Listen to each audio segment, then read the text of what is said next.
Hello दोस्तों, स्वागत है आपका पंकज एसएम सीआरपीएफ में। सामान्य Hindi central reserve police force head constable ministerial के क्वेश्चन पेपर के खंड का सामान्य हिंदी जो कि 50 नंबर का आता है, उसकी तैयारी के लिए मैं यह वीडियो आपके लिए लेके आया हूँ। क्रम से 18 वीडियो मैं लेके आऊँगा आपके लिए, जिसमें पूरा सिलेबस कवर होगा, पूरा मटेरियल होगा, ताकि आपको कहीं बाहर से भटकना ना पड़े किसी प्रकार से और आपकी तैयारी को नए आयाम मिल सके। जैसे कि मैंने आपको बताया भी है कि यही नोट्स पढ़कर 50 में से 47 अंक मैं लेके आया था और उम्मीद करता हूं कि आप इसी उद्देश्य के साथ कि आप 50 में से 50 अंक लेके आएंगे। जी हाँ दोस्तों, 30 या 40 नंबर लाने के लिए मैं ये वीडियो या कंटेंट नहीं बना रहा हूँ आपके लिए। 50 में से 50 अंक का टारगेट मैंने रखा है, ताकि आप 50 में से 50 अंक लेके आएँ। उसी के लिए नोट्स मैं आपको प्रोवाइड करा रहा हूँ, जिस प्रकार से मैंने पढ़ा था, यानी कि कंटेंट कम से कम और रिवीजन ज़्यादा से ज़्यादा। इसके लिए प्रेफर बुक भी मैंने आपको बताया था, लूसेंट का सामान्य हिंदी। तो ज़्यादा कंटेंट आपको नहीं पढ़ना है, कम से कम कंटेंट पढ़ना है, ज़्यादा से ज़्यादा बार पढ़ना है। इसी उद्देश्य के साथ मैं आपके लिए 18 वीडियो लेके आऊँगा, जिसमें पूरा सिलेबस कवर होगा। तो आपकी जिम्मेदारी बनती है कि इन नोट्स को आप लिखेंगे, पढ़ेंगे, याद करेंगे और बार बार रिवाइज करेंगे, ताकि आपको एक कंठस्थ हो जाए। वो पहला वीडियो, ये पहली क्लास मैं हिंदी भाषा के इतिहास को लेकर ही बना रहा हूँ, क्योंकि यह सबसे बड़ा एक चैप्टर है जिसको पढ़ना ज़रूरी भी है और इसमें थोड़ी सी परेशानी भी कैंडिडेट्स को, स्टूडेंट्स को होती है। ये एक बार कवर हो जाएगा तो हिंदी के बारे में जो समझ है, इतिहास के बारे में समझ है, वो विकसित भी होगी। साथ में इसमें जो क्वेश्चंस आएंगे वो भी आपका एक भी नहीं छूटेगा। और फिर इसके बाद सरल क्लासेस आएंगी, वो और भी आसानी से आप कर पाएंगे। तो इसलिए मेरा उद्देश्य यही रहा कि पहले यही सी क्लास को, इसी चैप्टर को कंप्लीट कराया जाए। साथ ही मैं उन लोगों के लिए जो ये पहला वीडियो देख रहे हैं इस चैनल पे और central reserve police force head constable ministerial की तैयारी कर रहे हैं और चैनल को सब्सक्राइब नहीं किए हैं, तो चैनल को सब्सक्राइब कर लें, ताकि आगे आने वाली नई नई वीडियो आपको मिलती रहेगी। तो चलिए दोस्तों, शुरू करते हैं। सामान्य हिंदी, इसमें सबसे पहले है हिंदी भाषा का विकास। हिंदी विश्व की लगभग 3000 भाषाओं में से एक है। आप याद कर लेंगे इसको। 3000 भाषाओं में से एक है। आकृति या रूप के आधार पर हिंदी वियोगात्मक या विशिष्ट भाषा है।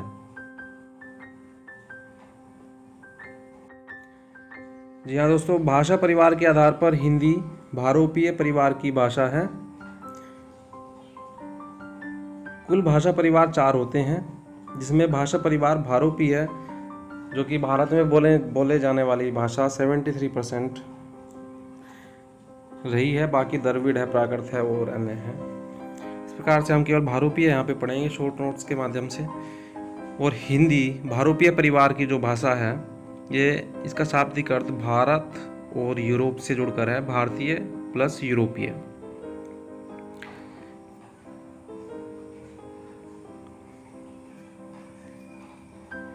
शाखा भारतीय ईरानी, भारतीय आर्य भाषा उपशाखा के अंतर्गत यह आती है। यहाँ पर आप याद रखेंगे भारोपीय भाषा परिवार, जो कि भारतीय प्लस यूरोपीय है। शाखा भारतीय ईरानी, भारतीय आर्य भाषा उपशाखा है, जिसको 3 भागों में बांटा गया है: प्राचीन भारतीय आर्य भाषा, मध्यकालीन आर्य भाषा और आधुनिक आर्य भाषा।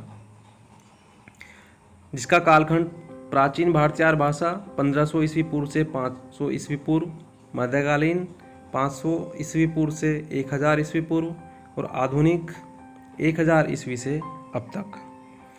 जिसके अंतर्गत उदाहरण के तौर पर प्राचीन में वैदिक लौकिक संस्कृत आती है, जो वैदिक काल की है, जो आर्य आए थे उस समय की है, इसलिए यहाँ पे आर्य भाषा का जिक्र किया गया है। और मध्यकालीन जो आर्य भाषा रही है, पाली प्राकृत अपभ्रंश रही है।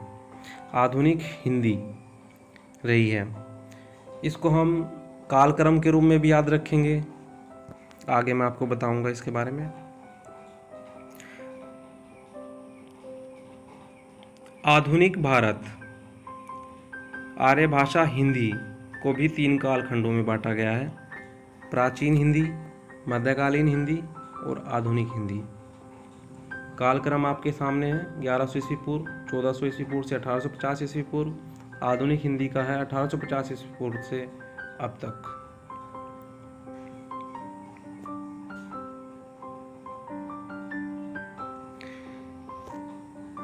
हिंदी की आदि जननी संस्कृत है।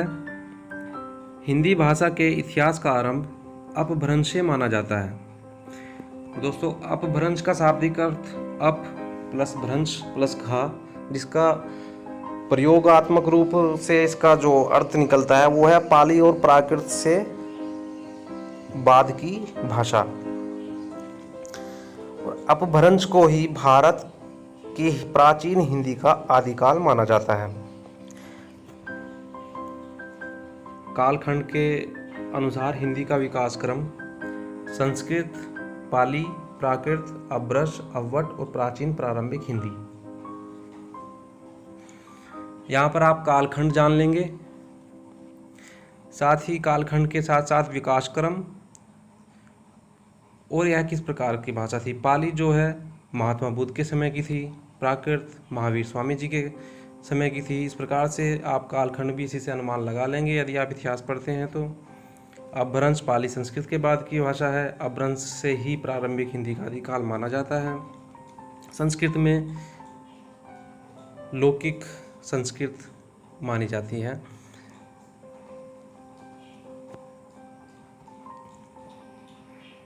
इम्पोर्टेंट यहाँ से हम शुरू करते हैं अपभ्रंश से। अपभ्रंश में विकास का कालखंड है 500 ईस्वी पूर्व से 1000 ईस्वी पूर्व। ठीक है। साहित्य का आरंभ इसमें हुआ 8वीं सदी से, स्वयंभू कवि से। क्वेश्चन आएगा कि विकास खंड कितना था अपभ्रंश का? 500 ईस्वी से 1000 ईस्वी तक। साहित्य का आरंभ या प्रथम कवि मानेंगे तो स्वयंभू कवि। प्रमुख रचनाकार होंगे स्वयंभू। इन्हें अपभ्रंश का वाल्मीकि कहा जाता है, जिसकी रचना पौमचर्यु यानी कि रामकाव्य। दूसरे धनपाल, इन्होंने अपभ्रंश का प्रबंध काव्य लिखा था। पहला भविष्यत कहा, पुष्पदंत, महापुराण, सरहपा, कड़ापा आदि सिद्धों की रचनाएं। एक बात और मैं आपको कहना चाहूँगा दोस्तों, जो रचनाएं मैं यहाँ पे आपको बताऊँगा इस चैप्टर के अंतर्गत, इनके अलावा कोई भी रचनाएं आपको याद करने की ज़रूरत नहीं है, क्योंकि रचनाओं से संबंधित क्वेश्चंस बहुत ही कम आता है, 1-2 ही क्वेश्चन आएगा। तो इसलिए जो इम्पोर्टेंट रचनाएं हैं वो इसी क्लास में मैंने जोड़ दी हैं, ताकि आपको अलग से कोई रचनाएं वगैरह पढ़नी ना पड़े। तो यहाँ पे आते हैं अपभ्रंश के भेद। भेद से यहाँ तात्पर्य यह है कि अपभ्रंश के बाद जो प्राचीन हिंदी शुरू हुई थी, तो अपभ्रंश के समय की जो ये भेद थे, शोरसेनी, अर्धमागधी, मगधी, खस, ब्राह्मण, महाराष्ट्री, इनका विकास हुआ और विकास होकर अनेक बोलियां जो थी उनमें चेंज हो गया, जो कि मुख्यतः मध्यकालीन हिंदी में देखने को हमें मिला। जैसे शोरसेनी पश्चिमी हिंदी, राजस्थानी, गुजराती के रूप में विकास हुआ। अर्धमागधी का पूर्वी हिंदी के रूप में हुआ। मागधी का बिहारी, उड़िया, बांग्ला, असमिया के रूप में हुआ। खस का पहाड़ी, ब्राह्मण, पंजाबी, जो कि शोरसेनी से प्रभावित हुई थी। महाराष्ट्री से मराठी।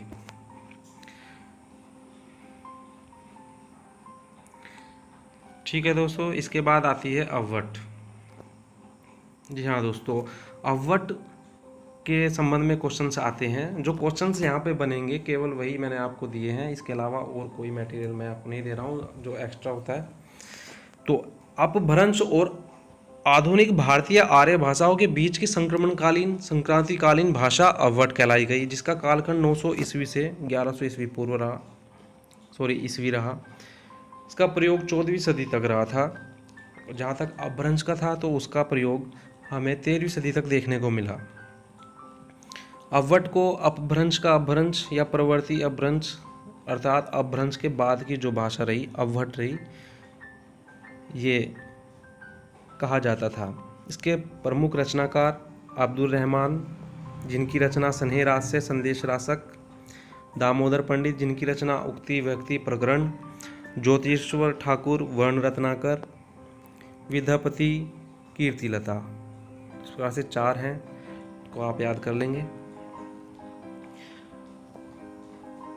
अब आ जाते हैं हिंदी से, जहाँ पर हिंदी प्रारंभ होती है, जिसको 3 खंडों में बांटा गया, प्राचीन, मध्यकालीन और आधुनिक। शुरुआत करते हैं प्राचीन हिंदी से।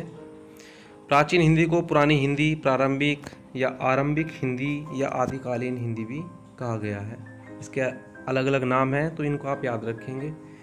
इस तरह का क्वेश्चन भी एग्जाम में पूछा गया है। प्राचीन हिंदी से तात्पर्य है अपभ्रंश अवट के बाद की भाषा। यह काल हिंदी भाषा का शिशुकाल रहा था। इसकी व्युत्पत्ति कैसे हुई? तो जो पश्चिमी यूरोप के या अफ्रीका के यूनानी या ईरानी शासक जो रहे, आक्रांता थे, वो जो आए तो उन्होंने सिंधु कहा। यहाँ सिंधु नदी का देश सिंधु, तो सिंधु से ही सा का हा में परिवर्तन कर दिया गया, धा का हा में परिवर्तन कर दिया गया, जो कि पहलवी भाषा प्रवृत्ति के अनुसार ध्वनि परिवर्तन इसका किया गया। और साथ ही फारसी भाषा के संबंध कारक प्रत्यय ई को जोड़कर इसको हिंदी बना दिया गया, जिसका शाब्दिक अर्थ रहा हिंद का, जिसमें संबंध कारक रहा। इस तरह से इसमें से क्वेश्चन आ जाता है। बाद में हिंद देश के निवासियों की भाषा में इसे प्रयुक्त किया जाने लगा हिंदी को, जिसमें 5 उपभाषाएं और 17 बोलियां शामिल हुई, जिनके अंतर्गत प्रमुख बोलियां ब्रजभाषा, अवधी और खड़ी बोली थी। यहीं से आगे चल के इनका विकास हुआ। मध्यकाल में जाकर के जो मध्यकालीन हिंदी थी, ब्रजभाषा, अवधी, खड़ी बोली को ही इसका विकास मिला।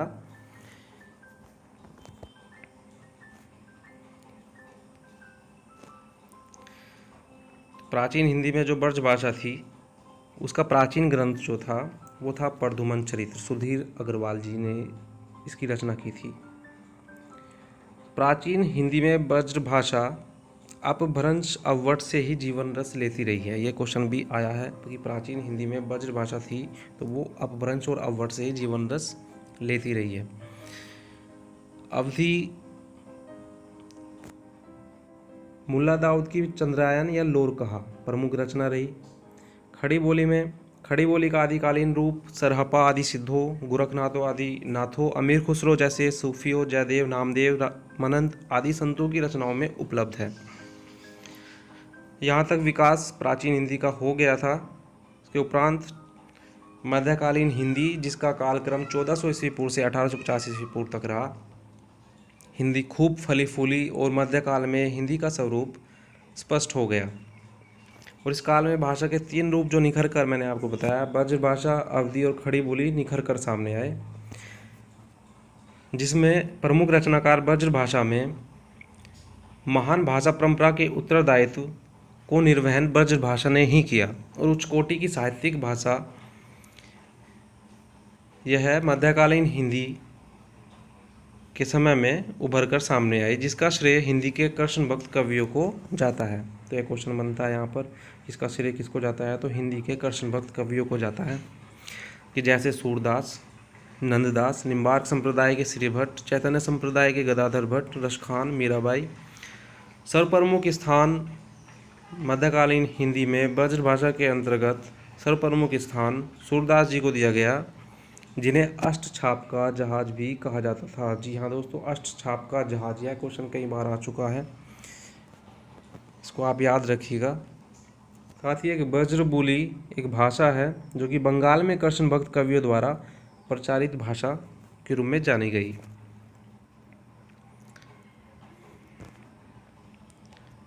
मध्यकालीन हिंदी में अवधी का विकास हुआ, जिसका श्रेय सूफी और प्रेम मार्गी कवियों को जाता है।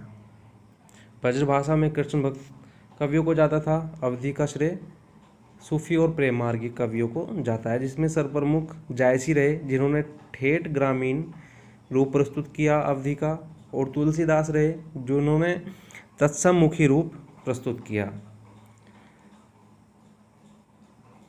और तुलसीदास जी ने ही रामचरितमानस का बैसवाड़ी अवधी में रचना की, जिस वजह से यह सर्वप्रमुख हो गए इस समय में।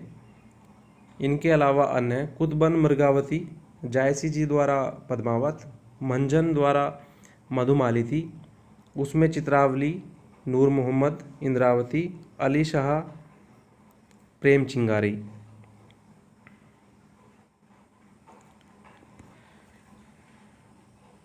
ब्रजभाषा अवधि और उसके बाद तीसरी बोली जो प्रचलित हुई खड़ी बोली, जिसके मुख्य केंद्र थे उत्तर से दक्कन की ओर। यह भाषा जो थी 18वीं सदी के आसपास धीरे धीरे मुसलमान शासकों द्वारा इसे संरक्षण प्राप्त हुआ और यह दक्कन की ओर प्रवेश कर गई और इसका विकास 18वीं सदी में बहुत ज़ोर शोर से हुआ और आगे आधुनिक काल में इसका ही ज़्यादातर उपयोग हुआ। तो इस प्रकार से यह उत्तर खड़ी बोली और दक्कन की खड़ी बोली दो भागों में विभक्त हो गई थी।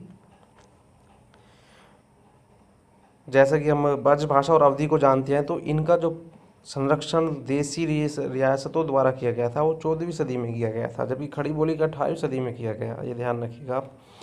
तो खड़ी बोली के जो कवि थे कबीर, नानक, दादू, मलुकदास, रज्जब आदि संतों, गंगी चंद छंद वर्णन की महिमा, रज्जब आदि संतों, आलम के सुदामा चरित्र, जटमल, गोरा बादल की कथा, इंशा नजीर आदि दक्खनी, उर्दू के कवियों संत प्राणनाथ के कुलजम स्वरूप आदि में मिलता है। मध्यकालीन हिंदी 1850 ईस्वी तक रही और इसके बाद हमें आधुनिक हिंदी के युग में हमने प्रवेश किया सन 1850 ईस्वी के बाद। तो इस प्रकार से हम दोस्तों देख सकते हैं कि हमने जाना शुरुआत से लेके प्राचीन हिंदी से लेकर साहित्य से लेकर प्राचीन हिंदी के फिर मध्यकालीन हिंदी। तो मैं अगले पार्ट में इस वीडियो में आधुनिक हिंदी और भारतीय हिंदी साहित्य के विकास के रूप में आपको अगला क्लास में लेके आऊँगा। और इस चैप्टर से दोस्तों 4 क्लासेस बनेंगी, क्योंकि ये बड़ा चैप्टर है और इम्पोर्टेंट है। और यकीन मानिएगा जो मैं 4 क्लासेस आपको लेके आऊँगा इस चैप्टर से, इससे बाहर कुछ भी नहीं आएगा। और आने वाली टोटल 18 क्लासेस होंगी, उनसे बाहर पूरे पेपर में कुछ नहीं आएगा। इसलिए आप निश्चित हो जाइए, 50 में से 50 नंबर आपके आएंगे। इस नोट्स को आप लिखिएगा, याद कीजिएगा और सारी सामान्य हिंदी लूसेंट की बुक को आप पढ़िएगा, बार बार पढ़िएगा और निश्चित हो जाइएगा उसके बाद कि हिंदी में आपको किसी तरह का कोई डाउट रह जाए इसके बाद। तो ठीक है दोस्तों, मिलते हैं अगली वीडियो में। इसी उद्देश्य के साथ आप अपनी तैयारी करते रहिए। जय हिंद, जय भारत।